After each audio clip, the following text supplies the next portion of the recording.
On débat aujourd'hui sur France 24 des suites de l'affaire Weinstein, du nom du producteur américain accusé notamment de viol par plusieurs actrices hollywoodiennes, également de harcèlement, et hollywoodiennes et pas seulement, puisque des Françaises portent également des accusations contre lui, ainsi que des actrices britanniques. Une enquête est d'ailleurs en cours, y compris à Londres.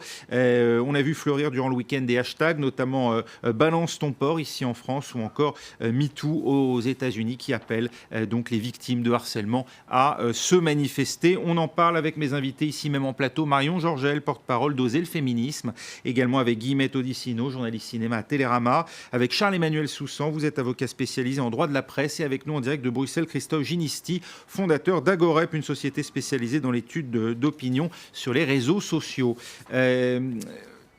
Guillemette Odissino, on va revenir peut-être sur le cœur de l'affaire en quelques mots, parce que tout est parti de là finalement, il y a moins de 2 semaines, des articles de presse aux États-Unis qui se font l'écho de plaintes d'actrices américaines, 2 actrices au départ, et puis ensuite elles seront bien sûr plus nombreuses à se manifester, qui disent que finalement tout le monde a l'air de savoir depuis des années sur Harvey Weinstein. On va peut-être écouter d'ailleurs les nombreuses réactions de comédiennes qui depuis sont sorties du bois d'une certaine manière pour faire état elles aussi du harcèlement dont elles ont été victimes. On en reparle dans un instant.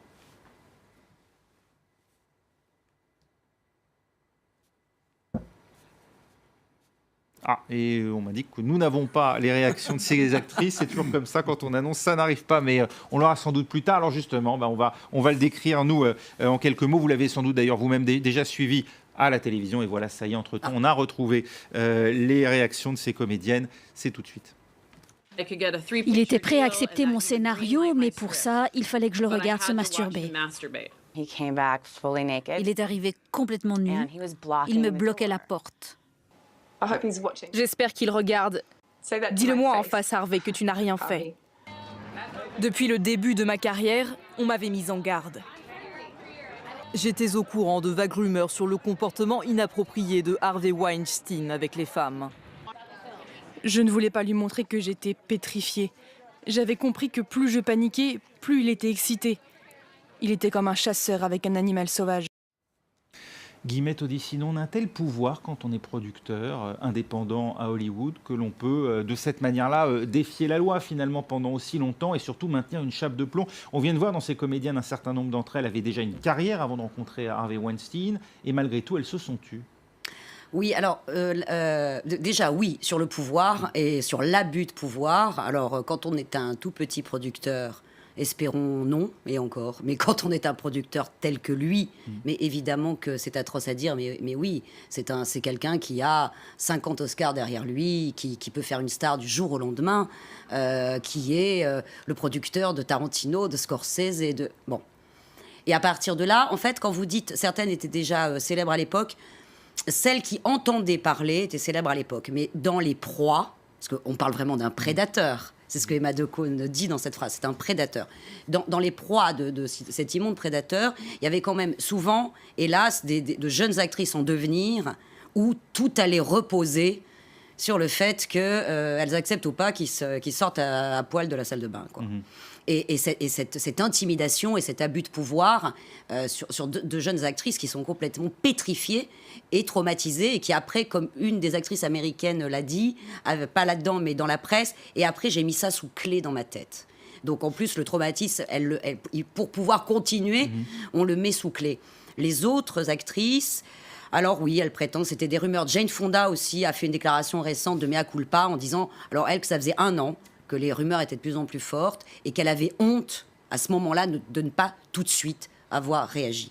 Et on a vu que dans des séries télé américaines, on se moquait de Weinstein comme un prédateur sexuel, qu'aux Oscars, il y a Seth MacFarlane qui a fait un sous-entendu extrêmement clair en disant « Ah, bah, mesdames, maintenant que vous allez avoir un Oscar, enfin, vous ne serez pas obligés de faire semblant qu'il vous plaît. » Donc, vous ne serez pas obligé de subir ces avances. Donc, tout Hollywood était au courant. Enfin, c'est incroyable. Oui. Mais l'omerta, c'est ça. Hein. C'est horrible, c'est communauté d'intérêt. Ils avaient tous, d'une certaine manière, intérêt à se taire. Marion Georgel, c'est la chute et la déviance, j'allais dire, d'un homme ou d'un système lorsqu'on entend des comédiens ou des réalisateurs à Hollywood nous dire que l'expression, par exemple, mattress actress, c'est une réalité, c'est-à-dire des actrices, des comédiennes qualifiées presque de chercheuses de rôle, parfois de la manière, comme on l'imagine, la plus dévergondée qui soit. Est-ce que ça correspond à une logique, une vision finalement de la femme qui en elle-même est machiste et réductrice ? Oui, je pense absolument. Et qui a cours à Hollywood ? Malheureusement, oui. Et si c'était qu'à Hollywood, je pense que ça se saurait. Mais dans tous ces milieux-là où effectivement la vulnérabilité sert absolument la personne de pouvoir. Enfin là, en l'occurrence, on le voit parce que c'est le milieu du cinéma. Et en plus, parce que c'est un métier d'image, d'après vous ? Alors, il y a le côté... Oui, je pense que ça joue, évidemment, puisque l'image des femmes, là encore, est aussi très stéréotypée. On a des attentes sur ce qu'une femme actrice... doit pouvoir être. Elle doit être belle, elle doit rentrer dans certains critères physiques, etc. Mais malheureusement, ce schéma-là de se dire il y a des femmes qui essayent de faire carrière dans un milieu et qui sont des proies pour quelqu'un de puissant et influent dans le milieu, ça se retrouve dans, malheureusement, l'ensemble du milieu professionnel à tous les niveaux. Effectivement, là, il y a un côté où une personne influente, oscarisée, talentueuse, voilà... une femme qui parle, on va lui dire oui mais bon, ok je comprends, mais en même temps attends, si tu arrives à te faire la place dans le milieu, à te faire recommander par lui, c'est bon, c'est la porte ouverte, tu vas réussir, etc. Donc il y a aussi même, je pense, des femmes qui ont peut-être essayé de parler et qui se sont vues répondre ça et qui du coup se disent ok, donc je dis plus rien puisque de toute façon ma parole n'est pas légitime. Ou alors... Et on les a entretenues dans l'idée qu'être comédienne c'est aussi faire acte de séduction, y compris dans les rapports professionnels. Ça, je pense qu'il y a de ça, oui. Mais il ne faut pas mélanger, justement, c'est ça qui est ô combien toxique là-dedans. Oui. C'est qu'on peut très bien, enfin, une actrice peut très bien aller à un rendez-vous avec un producteur, alors pas dans sa chambre éventuellement, ni dans sa salle de bain, mais maquillée, pomponnée, parce qu'elle a envie de passer pour une femme belle et potentiellement importante pour le rôle qu'elle veut décrocher. Enfin, on ne va pas non plus interdire aux femmes d'être belles sous prétexte qu'il y a des prédateurs. C'est le cas dans tout métier de représentation. Dans voilà, mais le fait qu'effectivement, il y a toujours cette espèce de suspicion qu'une jeune actrice va se comporter... comme pour avoir un rôle et tout, c'est ça qu'il faut dénoncer. Ce sont des victimes et puis c'est tout. Bien sûr. Voilà. Charles-Emmanuel Soussan. Je pense que le milieu dans lequel l'affaire a pris place, l'affaire Weinstein, est parfaitement indifférent. Pour une vendeuse dans une grande chaîne de prêt-à-porter, son directeur de magasin a autant de pouvoir que Weinstein vis-à-vis d'une de ses actrices. Le schéma est le même. Alors là, ça fait du bruit parce qu'il y a des paillettes, il y a des stars. On se rend compte que ça peut arriver vraiment à tout le monde. Et ça, c'est quelque chose qui, à mon avis, est extrêmement positif. Est-ce qu'il y a, pardonnez-moi, mais une idée peut-être qui accourt dans le public, l'idée que finalement, parce que ce sont des gens extrêmement exposés qui mènent des vies parfois différentes, voire très différentes de la vie ordinaire, ils peuvent se sentir eux-mêmes soumis à d'autres règles. On est dans un autre monde, d'une certaine manière. Écoutez, où les lois de l'attraction n'ont plus cours. C'est possible, mais monsieur... Weinstein a agi comme ça pendant 30 ans. Il a dû se dire à un moment, finalement, il va rien m'arriver. Je fais ça depuis 30 ans.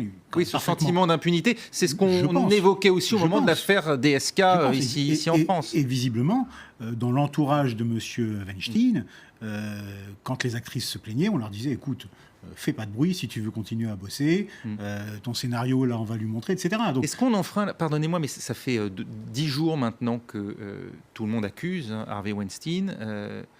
Est-ce qu'on enfreint la présomption d'innocence ? Parce que personne, finalement, n'a dit à aucun moment, attention, cet homme n'est pas passé devant la justice. On est vraiment au tout début d'une enquête, même. Ah, on est au tout début d'une enquête.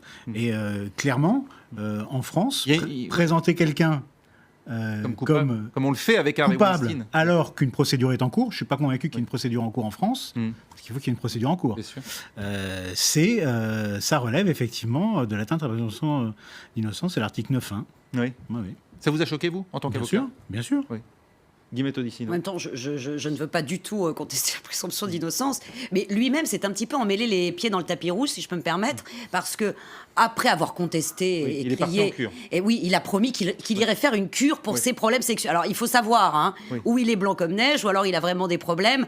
Lui-même est très très embêté par sa propre défense. Et pour revenir au fait de cette impunité, c'est aussi parce que chaque fois qu'il y avait quand même des petites rumeurs qui commençaient. Il avait déjà été un petit peu embêté il y a quelques années. Mais il avait sorti toute une armada d'avocats, des chèques et des millions de dollars pour faire taire les gens. Donc il a en plus à sa disposition, il avait en tout cas, parce que là je pense que c'est trop tard, mais il avait jusque-là de quoi faire taire même les plaignantes. Mais je suppose que des procédures vont être engagées aux États-Unis et il se défendra. Christophe Ginisti, là, il ne s'agit plus des tweets que nous évoquions au début de cette émission, ceux notamment de cette journaliste française, mais aussi de cette comédienne américaine qui appelle les victimes de harcèlement à se dénoncer. Mais sur le cas spécifique d'Harvey Weinstein, est-ce que là aussi on a enfreint les règles élémentaires de la présomption d'innocence, ou est-ce que ça ne vaut plus finalement sur des personnages publics lorsqu'en plus, il y a un faisceau de témoignages concordants? Alors, il faut pas confondre tout. Les réseaux sociaux ne sont pas des tribunaux. Les réseaux sociaux ne sont pas des tribunaux populaires et n'ont pas vocation à être des tribunaux populaires. Quand on entendait Bruno Le Maire ce matin dire qu'il ne se reconnaissait pas dans la position d'un délateur, sur les réseaux sociaux, ce ne sont pas des délateurs, ce sont ce qu'on appelle des lanceurs d'alerte. Alors, et c'est ça qui est important. On n'est pas en train de faire... les gens, les actrices, les anonymes, ne sont pas en train de faire le procès de leurs bourreaux, de leurs prédateurs, etc. Ils sont en train de lancer des alertes. Après que la justice s'en saisisse, ce serait très bien, et le procès de Weinstein pourra avoir lieu. Et il sera sans doute très, très médiatisé, très long, parce qu'il aura les moyens de se payer des avocats, de faire des choses sur la procédure. Mais en fait, le rôle des réseaux sociaux, c'est pas d'ériger un tribunal populaire en condamnant les gens, même s'ils sont innocents, mais de se dire finalement... On a la capacité, grâce à la viralité des réseaux, grâce à notre capacité à partager des émotions, on a la capacité à être des formidables lanceurs d'alerte au niveau planétaire et de faire vaciller des statuts qui sont aussi puissantes que celles de ce producteur américain. Vous dites que ce n'est pas leur rôle d'être des tribunaux populaires, ce sont des lanceurs d'alerte, mais enfin bien souvent, les règles, même de la courtoisie ou de la politesse, sont bannies sur les réseaux sociaux et on peut voir effectivement des internautes se déchaîner littéralement contre des personnalités publiques. Ça a été le cas notamment pour Harvey Weinstein dans le cas présent. Oui, évidemment, mais vous savez, les réseaux sociaux, c'est pas quelque chose qui vient de Mars et qui vient d'une autre planète. Internet et les réseaux sociaux représentent la duplication de la société sur un autre espace. Avec l'anonymat, avec la violence que permet l'anonymat, Christophe Ginisti. Absolument, vous avez tout à fait raison. Avec l'anonymat, avec le confort, qui est qu'on se sent beaucoup moins exposé. Mais d'ailleurs, dans ces affaires de hashtags qui ont été les hashtags de tout le week-end, je pense qu'un certain nombre de victimes ont eu le courage de s'exprimer, de dire les choses précisément parce qu'elles étaient sur les réseaux sociaux et que c'était moins dangereux pour elles, moins exposé pour elles, peut-être moins toxique aussi pour elles-mêmes. Et puis peut-être que aussi ces personnes-là pensaient qu'elles allaient trouver du réconfort auprès de leurs followers, etc. Donc, évidemment, je ne fais pas l'angélisme des réseaux sociaux, très loin de là. Il y a énormément de choses, peut-être 80% de choses qui sont condamnables, la violence, de la grossièreté, de l'insulte, ce genre de choses, mais on doit quand même reconnaître que dans l'affaire Weinstein, les réseaux sociaux jouent un rôle de lanceur d'alerte qui est assez formidable. Christophe Ginisti, depuis 24-48 heures, on s'aperçoit aussi que des personnes qui se disent ou ont été victimes d'Harvey Weinstein, mais d'autres également. Alors, c'était le cas d'Asia Argento, on l'évoquait à l'instant, mais également la chanteuse Björk, révèlent d'autres affaires possibles, sans citer les noms. Est-ce qu'il y a un risque d'exploitation, là aussi, des réseaux sociaux à des fins qui ne sont pas forcément leur objet premier? Est-ce qu'il y a un risque de feuilletonner aussi, pour le coup, des vraies souffrances qui ont été vécues, mais finalement une mise en scène qui n'a pas forcément lieu d'être? Bien sûr, vous avez absolument raison, ça va se produire. C'est ce que je disais tout à l'heure quand je parlais d'insignifiance et du fait que l'on s'habitue. On perd, les affaires arrivent tellement rapidement qu'on perd notre capacité à nous étonner, à nous sidérer, à être choqués. Parce qu'en fait, et puis les gens savent qu'il y a un mouvement. Un certain nombre de personnes sentent qu'il y a une vague qui arrive et ils veulent être dans la vague. Ils profitent de cette vague pour la surfer et faire en sorte de sortir telle histoire, etc. Donc effectivement, ça se produit. C'est déjà en train de se produire, comme quoi le temps est extrêmement contracté sur les réseaux sociaux et ça va continuer à se produire. Maintenant, ce qui est très important, le vrai danger, c'est de ne pas banaliser ces histoires-là. Parce que ces histoires, on parle d'agression, on parle d'agressions faites contre des femmes, on parle de prédateurs, et il faut absolument que ça ne reste pas sur les réseaux et que ça aille en justice, ça aille sur les vrais canaux et que ça change la société. Marion Georgel, vous dites ces personnalités très suivies sur les réseaux sociaux, pour certaines très célèbres dans le monde des arts, elles ont raison d'évoquer finalement avant tout devant le grand public et via Twitter ce qui leur est arrivé, ou est-ce qu'elles ne devraient pas avant tout aller porter plainte à la police ? Je pense qu'encore une fois, il y a cette injonction envers les femmes, en particulier les femmes victimes de violences, qui sont faites. Donc je pense qu'à chacune de faire le choix d'en parler publiquement ou pas. Est-ce qu'il y a une manière de le faire ? C'est en gros ce que... non, je pense que là, c'est vraiment à toute une chacune de faire son choix-là. Ce qui est important, effectivement, ce serait de pouvoir porter plainte et qu'il y ait des suites. Après, s'il y en a qui ont le courage d'en parler publiquement pour alerter les consciences un peu plus et montrer aussi une solidarité avec d'autres femmes qui, elles, ne peuvent pas ou n'osent pas prendre la parole. Il n'y a pas un risque de séquencer ces révélations dans le temps pour créer aussi chez le responsable, le coupable de ces actes, aussi une crainte et voilà une... Alors peut-être, mais encore une fois, j'étais d'accord avec notre autre invité qui était de dire on renverse la peur. Oui. C'est hyper important en fait. Puis il y a la notion de... Là, on parle effectivement de stars, etc. Il y a la notion d'exemplarité. Peut-être que ça va s'enflammer, peut-être que d'autres stars vont se plaindre d'autres comportements ou d'abus de cinéastes ou de producteurs, etc. Alors, je suis d'accord, j'espère que ça ne va pas, du coup, noyer ce discours qui, quand même, a un discours, là, pour le coup, politique qui est en train de naître. Mais je trouve important que certaines stars s'expriment pour que, justement... La jeune femme qui se fait harceler au bureau se dise bon, si Emma Decaune le fait, a le courage de le faire, je vais le faire aussi, je vais enfin le faire. Et surtout, si ça lui est arrivé à elle, finalement, je suis peut-être pas si nul que ça. Oui, c'est ça. Ce sont des exemples. Ce sont des exemples. C'est très juste. Si des stars ont été des proies, alors j'ai pas honte, moi, d'avoir été une proie. Et après, on va chez les flics déposer plainte. En tout cas, Emmanuel Macron lui a réagi hier à l'occasion de la première interview télévisée de son quinquennat. Le président de la République qui a annoncé un prochain projet de loi sur le harcèlement, dont les contours ont d'ailleurs été précisés aujourd'hui par la secrétaire d'État en charge de l'égalité des droits entre femmes et hommes, Marlène Schiappa. Écoutez. Moi, ce qui me frappe dans cette affaire, c'est qu'on le voit bien. Il est bon que les langues se délient. Mais ce qui rajoute de la blessure à la blessure pour toutes les femmes qui ont subi ce qui est décrit ces derniers jours, c'est le silence, c'est le tabou, c'est le fait qu'on puisse passer des mois, des années en sachant et sans dire. Que peut-on faire ? En parler. Dire à toutes les femmes qui nous écoutent ce soir et qui sont victimes de violences, d'humiliations, de dire, il y a un numéro d'urgence qui existe, de le dire, d'en parler, de leur dire que ça n'est pas une honte, ce ne sont pas elles les honteuses. Voilà, alors il sera notamment question d'une verbalisation du harcèlement de rue, l'idée d'en faire une infraction verbalisable lorsque le harceleur est pris en flagrant délit. Encore faut-il pouvoir établir le flagrant délit. C'est quand même très compliqué, non, Charles-Emmanuel Soussan ? C'est très compliqué. C'est très compliqué. Il faut y mettre des moyens. Alors c'est vrai que ça se passe beaucoup dans les transports en commun.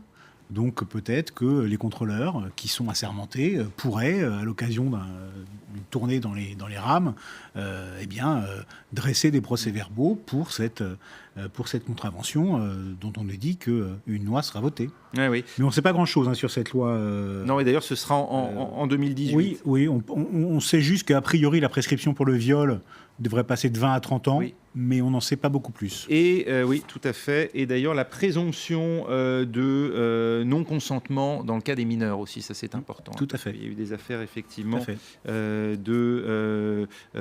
requalifiées en détournement de mineurs, alors que voilà, clairement, vu l'âge de la victime, on peut même se poser la question pour savoir s'il y avait ou pas consentement, quand bien même il était exprimé par l'enfant en question. Le consentement s'agissant d'un mineur, parfois en très bas âge, c'est totalement absurde. En tout cas, Emmanuel Macron a également précisé qu'il a engagé des démarches pour que soit retirée la Légion d'honneur attribuée à Harvey Weinstein, un geste apprécié et salué sur Twitter par l'actrice Rose McGowan qui dit elle aussi avoir été violée par Harvey Weinstein. Elle a pour le coup tapé en français. Merci beaucoup Emmanuel Macron, merci d'être du bon côté de l'histoire. Guillemette Odissino, la France est vue de ce point de vue-là comme un pays assez avant-gardiste ou en tout cas moderne sur ces questions-là ou non pas sur la parité homme-femme dans le cinéma? Oui, pas spécialement. Je ne sais pas, vous voulez faire un autre débat? On en refera un non, en mais tout cas. Je ne pense pas qu'il y a il y a quand même, précisons que je ne pense pas qu'il y a des Harvey Weinstein qui se cachent dans le cinéma français après des méthodes, des harcèlements et des viens jeune fille, assieds-toi sur mes genoux. Ça, je pense que oui, il y en a dans tous les milieux, et je ne vois pas pourquoi le cinéma français y échapperait. Il y a eu des affaires de proxénétisme dans le passé qui ont concerné les milieux de la production française. Et il y a un réalisateur qui a été condamné, si je ne m'abuse, il y a quelques années. Merci beaucoup, Charles-Emmanuel Soussan, d'avoir été avec nous. Merci également à Guillemette Odissino, à Marion Georgel et à Christophe Ginisti qui étaient avec nous en direct de Bruxelles. L'actualité continue sur France 24. Restez avec nous tout de suite. Un œil sur les médias.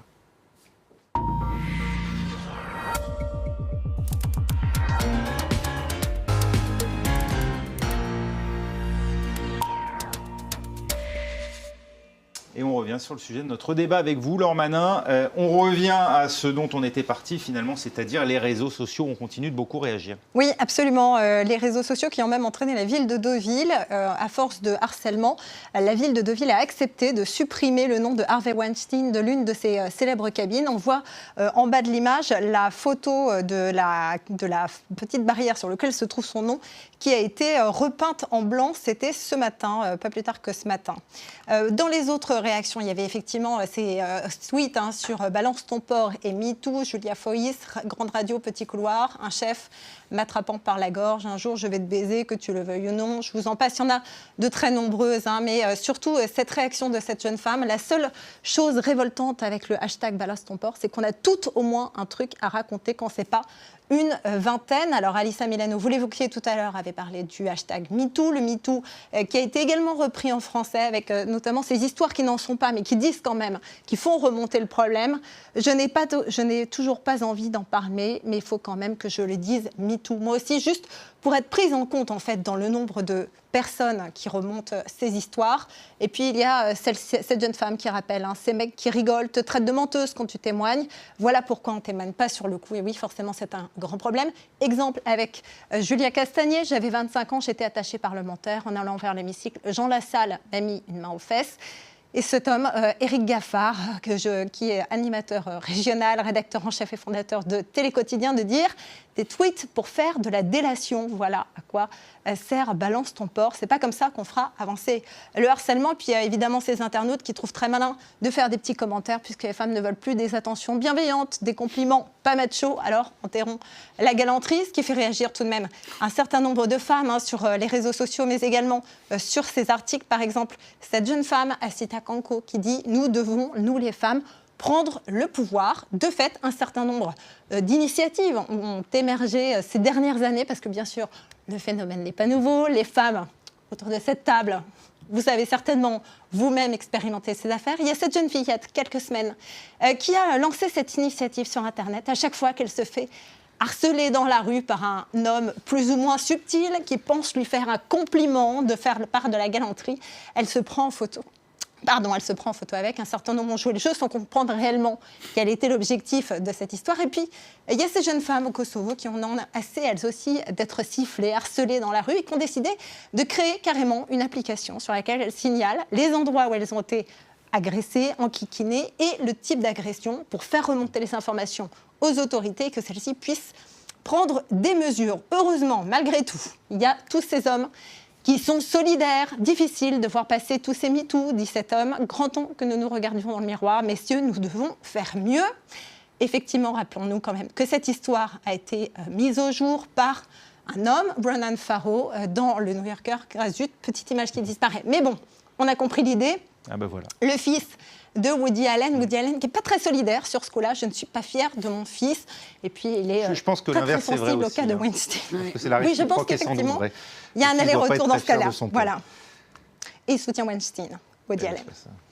Sans doute. On parlait des réalisateurs à l'instant, voilà le cas. Merci beaucoup Laure, merci à nouveau à nos invités. Restez avec nous à suivre dans un instant un nouveau journal sur France 24.